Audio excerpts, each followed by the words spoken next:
This is an examination of the hidden human condition. This is the Hidden Killers Podcast with Tony Brueski.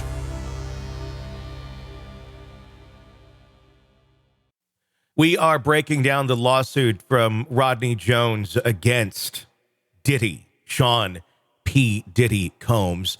In our last segment, we broke down kind of the beginning of it, of exactly what's going on here, a very outlined version of events. Now we're actually going to go and break down the events piece by piece, accusation after accusation. I'm going to warn you, some of this material may be disturbing.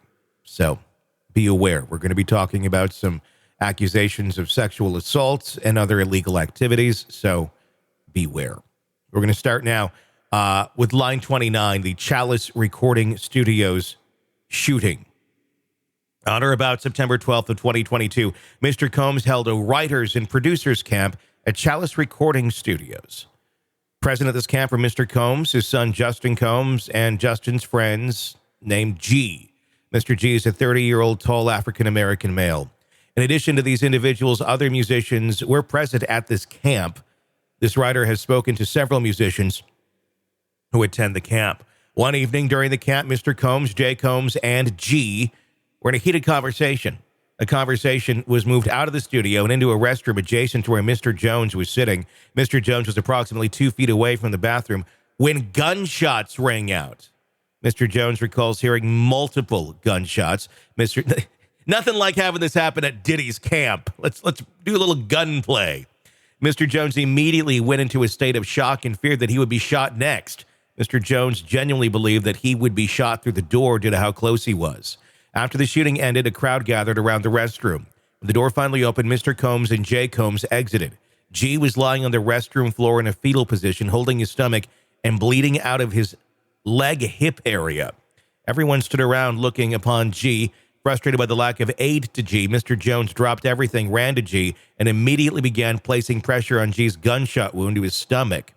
As he was applying pressure to his stomach, Mr. Jones realized that G was gushing blood from another area near his leg or hip. He decided to lift G and place him to sit on the toilet. Mr. Jones asked the crowd to call an ambulance. Mr. Jones lifted G and brought him to the ambulance at the studio's front. At the time, Mr. Combs and Justin disappeared to another part of the studio. Mr. Combs gave strict instructions to inform the police that he had nothing to do with the shooting. He also forced Mr. Jones to lie to the police by telling them that G was shot standing outside the studio by a drive-by assailant. And here in the document, we see evidence of a news story from KCAL News.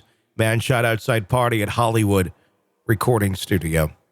And that's how it was documented. Line 45, Mr. Jones has several corroborating witnesses who spoke with this writer anonymously due to fear of retaliation from Mr. Combs. They've agreed to speak publicly when subpoenaed. Mr. Jones, the clothing he wore the day, and believes it may still have stains and DNA of G's blood.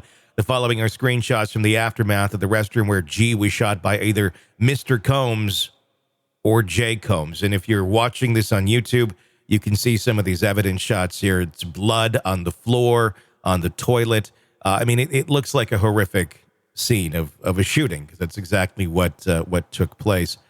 Says clearly G was not shot outside of the studio, and Mr. Combs instructed his team to report to law enforcement. Mr. Combs and defendant LR, MR, UMG, and CRS provided private security for the writers' camp at defendant CRS. The security was porous and lackluster at best. The fact that either Mr. Combs and J. Combs were allowed to enter CRS with guns, and those guns were not confiscated by security, is a clear breach of duty by Mr. Combs. Defendants LR, MR, and UMG to protect Mr. Jones and the other attendees of the writers' camp. As a result of the shooting, Mr. Jones is severely traumatized. Mr. Jones now suffers from PTSD, severe anxiety, depression, and insomnia.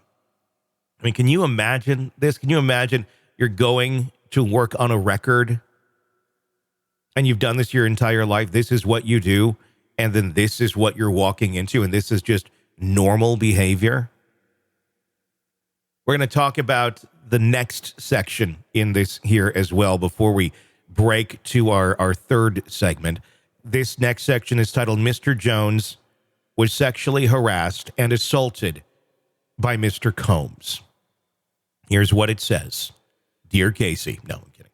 Throughout his time living with Mr. Combs, Mr. Jones was a victim of constant unsolicited and unauthorized groping and touching of his backside by Mr. Combs.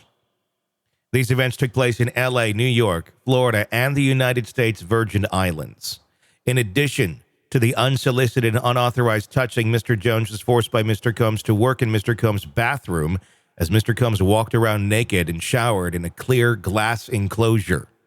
As a heterosexual Christian man, Mr. Jones was uncomfortable with Mr. Combs' advances and expressed his discomfort to Mr. Combs' chief of staff, Christina Coram, KK. KK responded to Mr. Jones' complaint with, Sean will be Sean. KK also attempted to downplay Mr. Combs' groping of Mr. Jones' anus and genitals as friendly horseplay, stating that those acts were Mr. Combs' way of showing that he likes you, Mr. Jones. Isn't that like what we say about like our golden retrievers, like or whatever pet you have that decides to start humping you? He likes you. Yeah, make him stop. Despite these assurances on several occasions when Mr. Combs began to undress and walk around his house naked, KK would say, "Okay, I'm leaving now," and she would disappear. KK's hypocrisy is breathtaking at best or enabling at worst. Mr. Jones believes that KK aided and abetted Mr. Combs' sexual assault of him and was working with Mr. Combs to groom him into accepting a homosexual relationship.